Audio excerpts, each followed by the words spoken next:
Hello, hello, hello. How are we doing today? This is Svava Brooks coming to you. We are talking about releasing your authentic self, working our ways through my... Hello, friends. Glad to be here with you today. Let's see if I can set this up without things falling apart. So how are we doing today? Hello, hello, day 3. So if you're new to my world, hey friends, hey Tony, welcome. If you're new to my world, my name is Svava Brooks and I am a public speaker, instructor, facilitator, and abuse survivor coach. What I love to do is to help adult survivors that have been abused or traumatized as children to restore their body, mind, and spirits, and most importantly, to know and reconnect with their hearts and to know that they do have everything that they need to heal and restore, and we can live, learn to live wholeheartedly again. So my journey to this point here was, I'm a survivor of child abuse myself and did not get the help I needed until I was an adult. So as I finally found my voice and was able to break the silence and get the support I needed to heal, I slowly discovered my passion to share the message that I was very blessed to find support early on in my healing journey. And don't know where I'd be without that help that I got in the beginning that set me on to the path of self-discovery. My husband would say sometimes a little relentless. But what I also discovered as I learned to put myself back together, so to speak, I really recognized the common human challenges that we all have growing up in our culture, and especially as children that are hurt, adult survivors. We have a particular set of challenges because growing up in a household that wasn't safe, where you weren't cherished or loved or nurtured, you missed out on some developmental stages, some support, some awareness. You learned false beliefs and thoughts about yourself. Hey friend. And so I'm on a mission to help as many and share the good word that yes, even though we might have had tough beginnings, it's never too late to start the healing journey. And we can heal and restore our hearts, our bodies, our minds, and our spirits. So I started on January 1st, so woohoo, day 3, right? I'm sharing with the world my newly published book, Releasing Your Authentic Self, and I held it up just in the beginning. This is the second book I've published, and what was a key to my healing journey was when I was really moving from being a survivor into thriving. I was looking for the tools. Hey friends, thanks for popping in and joining me today. I was looking for the tools and the models, really, the role models, or someone to show me what does it look like to finally thrive and live wholeheartedly after having been abused or after having learned so much about trauma. I knew a lot about trauma. I knew how it impacted my life. I knew how it impacted my beliefs about myself and the world.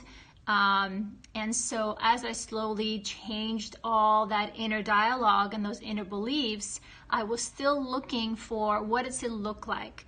So I was looking for a guide, like really wanting to live, like I often say, wholeheartedly, day by day, from this new place of really thriving, being really in charge and engaged with my life.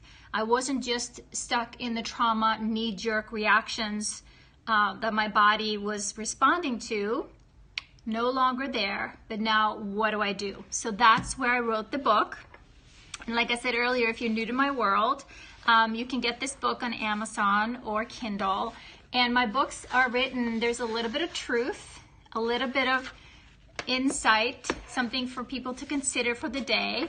And then I invite people with this particular book to go a little deeper. I ask 2 questions for every day that kind of help you to bring it in a little closer to you taking, and I'd say help you in taking full responsibility for your life today, right? Because yes, we can't fix what happened in the past, but now that you're here, I wanted to fully engage, take full responsibility for my happiness and well-being. How can I do that? So today, the truth of the day, so to speak, I'm going to read it out for you, and then we'll talk a little bit about it. And I hope you share in the comments. And if you're watching the replay, please feel free to comment as well, or reach out to me if you'd like to have, or if you have a question about any of this. So let's today is number 3rd, January 3rd, obviously. So let today be the day that you put yourself first in a healthy way. And here's how we start. I mean, just the thought to so many survivors of abuse or trauma, I would say overwhelmingly, most of our population, we put ourselves last on the list, right? How can we put yourself first in a healthy way? Because the truth is, if we aren't taking good care of ourselves, if we aren't on the top of the list, sometimes we never even make the list. And at the end of the day, we are resentful, we're hungry, we're tired, we're spent, we've given all our energy to other people, and there's nothing left for us. And then we don't have the energy to take care of ourselves, right? So in a healthy way, here's an idea. Here's how to start. Do what brings you joy. I mean, that was huge for me. Joy. Am I allowed to be happy? Am I allowed to every day want something for me that brings me joy, or that makes me feel peace, or makes me happy? I had discovered after a decade of trying to change my husband, because I thought once he's changed and different, I'll be happy, right? Thought it was his job to make me happy. I figured that out. Wasn't his job. My job to take care of me. So I'm being kind of serious about this, but so I put in here, I'm not kidding. It's that simple. So the first steps for me when I started putting myself first in a healthy way was, like my husband is a runner and he exercises, like clockwork. Can set my alarm by his exercise routine. And I used to be so resentful that he would go out for runs, and he would come home from work and put on his shoes and go for a run, and I would be like, wait a minute, what am I? Why aren't you coming here and taking care of me? And he's like, well, I have to take care of my body. I have to go do this. And then I put together the pieces, like, wait a minute, it makes sense. He is taking responsibility for his health and well-being. I should be doing that. And so I did. Eventually I'm like, oh, I get it. My job. So then I also started recognizing that, taking a little pieces of time for me to do things that were just for me. Being a mom with 3 kids, very distracted, right? Taking care of everybody else, the laundry, the house, whatever have you.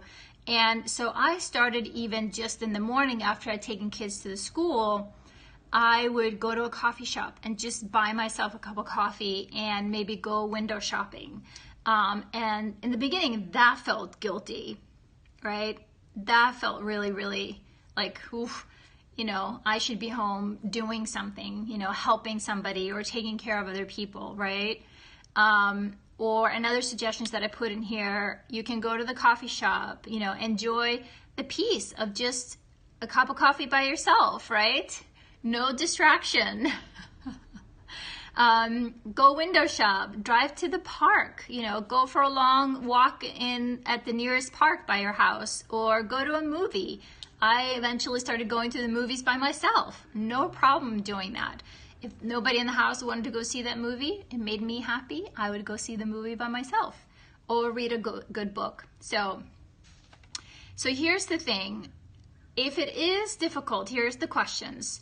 If it is difficult for you to put yourself first every day, what toxic thought is keeping you from doing that, right? There is something that's getting in the way, because that's what abuse and trauma does to us, right?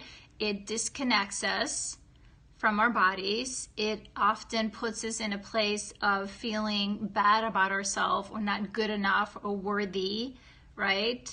So there's some toxic thought that keeps feeding you that that you're not allowed to be a priority even in your own life, right? We are here to serve others. And that's often how we as children learn to get our needs met, but it's not serving us anymore. I'm gonna make sure this is not falling over. But still, we need to recognize and be very intentional of recognizing, why is this so hard on me? What is the inner critic, that voice inside of me that keeps me from making myself a priority? So let's see. And I wrote here, I had already journaled for myself around this today, that I used to think that I was not good enough, and also didn't even know.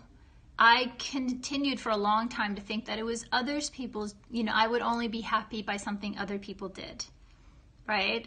Today, if something happens that gives me joy or brings me happiness, it's a bonus, because in so many ways today, I know what brings me joy, and I know how to go do those things and take responsibility for bringing that joy and peace into my life every single day.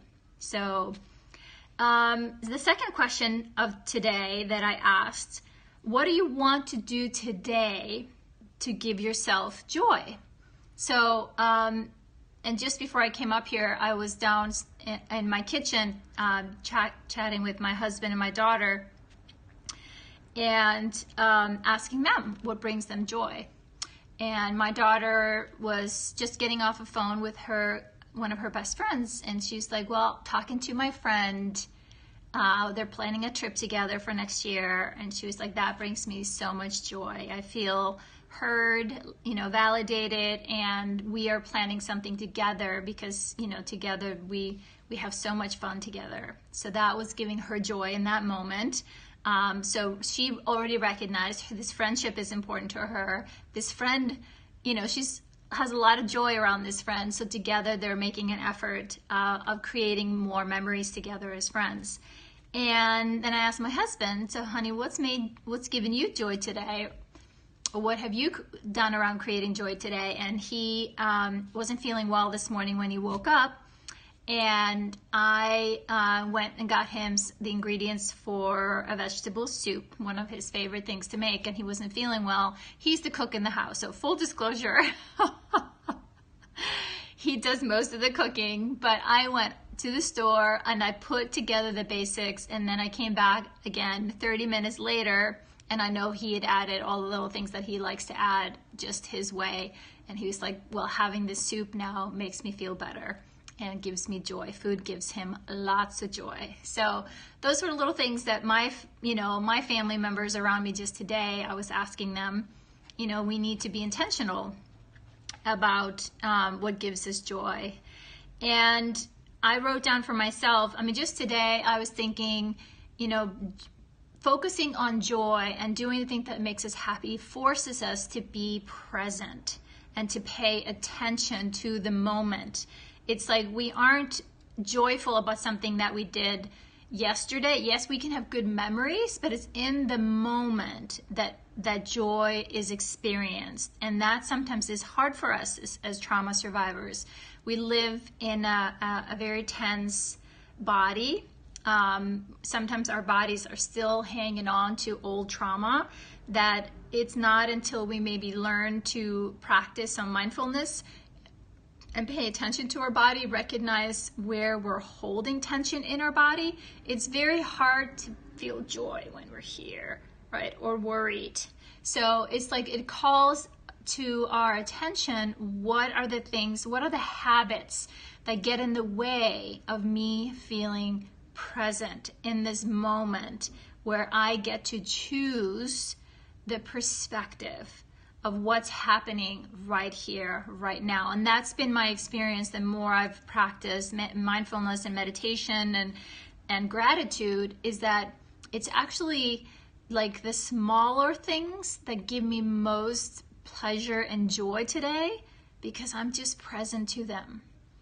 Like even, doing the dishes, just, being mindful of the water on my hands, or, enjoying my pretty plates, or, it's those things, and going for walks. I'm kind of a routine person. I like my routine a lot. It's helped me a lot as a trauma survivors to have a certain routine. And my walking routine here in my neighborhood gives me a lot of joy. I mean, there are beautiful homes, there's beautiful flowers. I love trees, and I live in Portland, Oregon, and there's some amazing big trees in this area. So nature gives me so much joy. And more, because I'm present, I really pay attention to being in my body, like watching, seeing, and receiving the kind of the energy of nature, and that gives me so much joy. So I hope that is helpful to you and gives you a little insight that it's actually, we have to choose joy. We have to choose. And I was actually just looking at some notes that, joy is our emotional state, right? It's an emotional state that goes along with the mental state of, being curious, being creative, being flexible, being open-minded, being able to be at ease, and being able to focus and concentrate. And the physical manifestation of joy is, you're relaxed, your breathing is even, your heart rate is moderate, and your facial expressions are soft and open, right? Maybe even a smile on your face. And your social manifestation of joy is that you're attuned, you're open, you're engaged and curious perhaps about the person or what you're engaged with. Like I said, even just doing the dishes, and you're responsive, you're interactive, and you're patient to just being present in the moment. So I love sometimes to think about, how does the emotional manifestation of joy or anger or shame, how does that show up in all those other ways that we are as humans? Because we are multidimensional beings, and we need to think about our mental state, our physical, emotional, social states. So a little tidbit, and I had also looked up an article here that talked about kind of the science on the path to happiness. And so much about it is to open the mind to alternative ways of thinking about life. And I can certainly say, as a trauma survivor today, the things that I do now, helping other people talk about pretty hard things and feel some hard feelings, a lot of sadness, a lot of grief, a lot of hurt that a lot of people bring to me, and I sit with them and I create a space for them to talk through that. Hey, Mel. But I also help them to gain some insight into, they can think a little differently about what happened to them. Yes, it was hard, it was painful because they were children, right? Hey, friend, welcome. I'm glad you popped in here. I was just about to wrap it up. So good to see you. Ooh, I love those flowers. You brought me lots of joy. I was just talking about joy and how we can take responsibility for feeling joy in our lives. So are you feeling joyful today, my friend? Oh, keep them coming. I love those flowers. Pretty. Makes me happy. My husband tells me it's the old woman in me. Awesome. I love flower patterns and knitting and crocheting and all those things. I grew up with all that. Yeah, see, even my chair, my pretty chair that I bought for myself. I wanted something soft and nice to sit on and, you know, kind of a little bit of the centerpiece for my office. So awesome. Well, I was on day 3 talking about how we need to put ourselves first in a healthy way on the path to, you know, releasing our authentic selves on the healing journey. And one way is to, you know, do the things that brings us joy, right? That's our job. It's not my husband's job, not my kid's job to make me happy or to bring me joy. It's my job. So been sharing a little bit about that, but I also was sharing, I had found an article that talked about, actually there is so many discoveries and research being done about mindfulness and kind of the neuroscience about how we can develop, you know, a practice of joy and why it's important that actually we can change by changing our thoughts and our beliefs. We're actually reconnecting our brains and changing our thinking and our habits. And after that, of course, we change basically our lives, right? Because we are the creators of our lives. Life doesn't just happen out here. We are the ones creating it. So I started with sharing how we can change the mind about how we think about life. And I was just saying, as you popped in here, that I used to obviously feel really horrible about my life and my childhood, but now changed my thinking about it. Actually, some of the hardest things that happened to me have served me as kind of the wisdom, having worked my way through the pain and the hard feelings. It's now the wisdom that I have to help other people. And in many ways, I feel very blessed, and obviously wouldn't have been able to without a lot of support. But I think we live in the golden age of transformation and healing and change right now. And we are learning so much, right? Through that, right? We are learning so much how powerful we are and how we can change and transform how we think and feel, and it's all in here. We just need models, right, and guides. And that's, again, I started in the beginning talking about why I wrote the book. I was looking for a guide like that. So what do I do? What does that look like? What do I do every day? What do I focus on? So that's why that worked. The second step in talking about, you know, bringing more joy into our life, it's by recognizing the importance of our attention. You know, when we pay full attention to something, we have to be present and in our bodies, right? So, and like I was also saying, it's the more and more the simple things that bring me joy.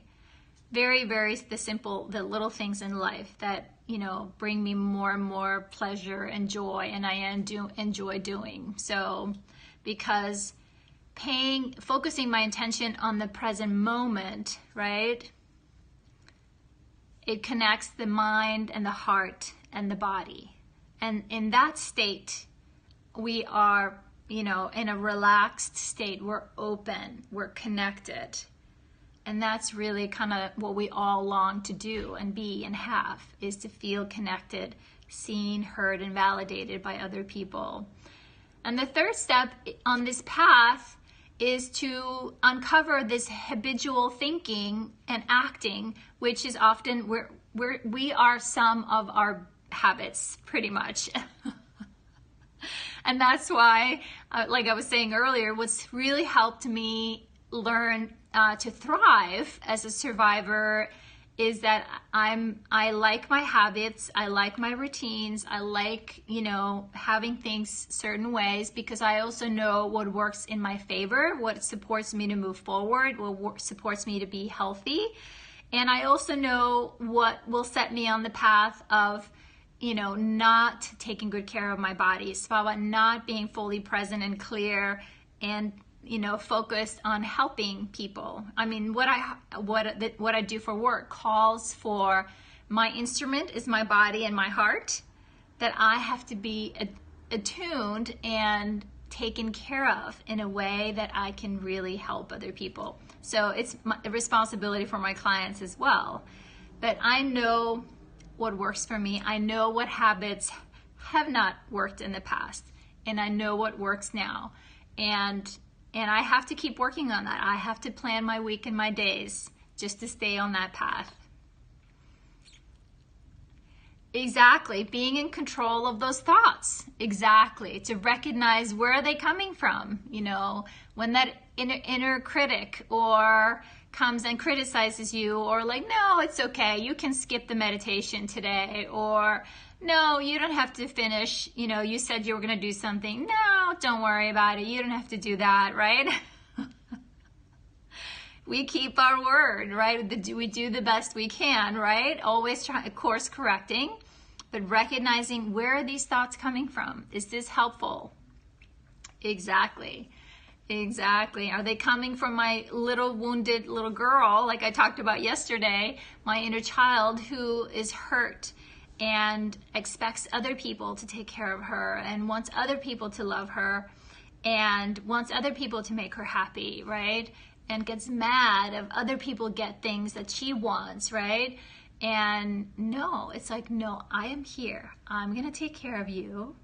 It's not my hubby's job to make you happy. It's my job to make you happy. So we are going to go for that walk. We are going to do our yoga today. Yes, and we are going to skip the chocolate cake. We are going to have a bowl of salad.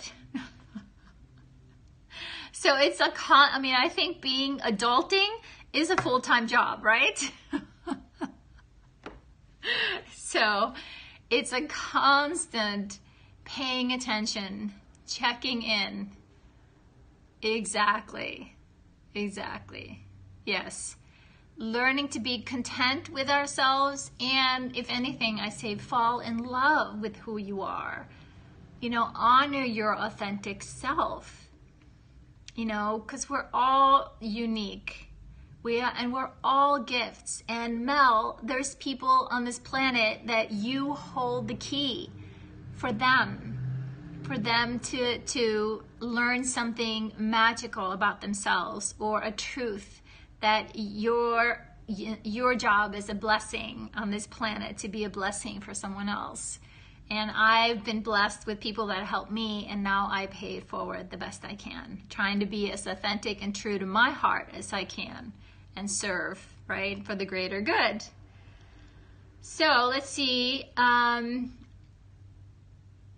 This is a long article, but the other thing that you were just saying, oh, you're welcome, is that inner, voice, paying attention. The fourth step is focusing on recognizing our judgmental thinking, and work on non-judgmental thinking and non-critical awareness, right? We are so hard on ourselves. We are constantly berating ourselves, like we're not good enough, or smart enough, or know enough, or whatever enough, right? And that's kind of the chase we're constantly on.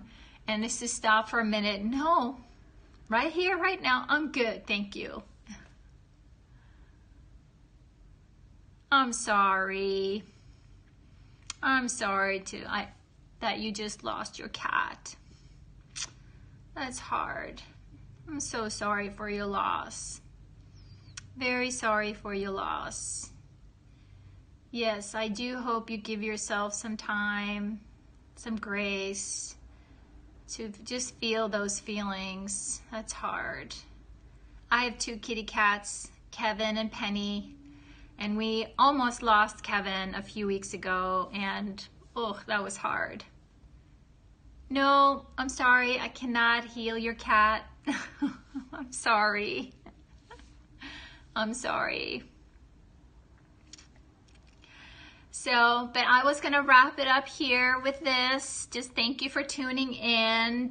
And Mel, sounds like you already have some of these awarenesses and some practices of paying attention to your inner critic, working on being kinder to yourself, and remember that you're a gift and a blessing.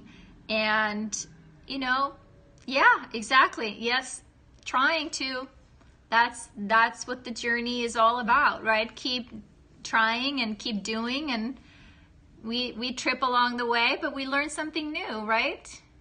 Like I said, I've learned on the way what habits were getting in the way, so slowly shifting out those not so healthy habits for some better ones, and discover to, you know, doing a lot of these changes and growing with the self-compassion and kindness towards myself. Being kind towards myself. Because, you know, for a lot of people that I support and you know, read my books, so many of us, we were so hard on ourselves, even more so than, I would say, regular people. I don't know if there's any such thing, but when you don't get the encouragement and love and support along the way as a child, you think that whatever is happening in your world is your fault, and you think you're bad. So we need to slowly shift that filter out for, nope, I'm a good person. Oh, thanks, Mel. Thank you so much. I'm glad you're enjoying it. That really warmed my heart. Just saying that, when you said that, I could feel my heart just warmed up. Makes my heart sing. It gives me joy, right? I put my words on paper, and you know, for a long time I didn't think I could help anybody, but it's like, no, I think there's somebody out there that could benefit from what I'm trying to do here. So thank you, Mel. I'm glad you're enjoying it. Good. Beautiful. Thank you. Well, thank you for popping in today. And so remember, anyone here, and if you listen to the replay, find a way to bring a little more mindfulness and joy to your life. Just start small. That's all it takes. Start small, and then you add more and more. Start to take up a little more space in the world, and you get to create, you know, a life that's meaningful and fulfilling to you. You get to decide. So thanks, guys. We'll see you tomorrow. Thanks for being here, Mel. It was so sweet to see you. And thanks for all the flowers. Thank you so much. You too. Have a blessed day. Bye now.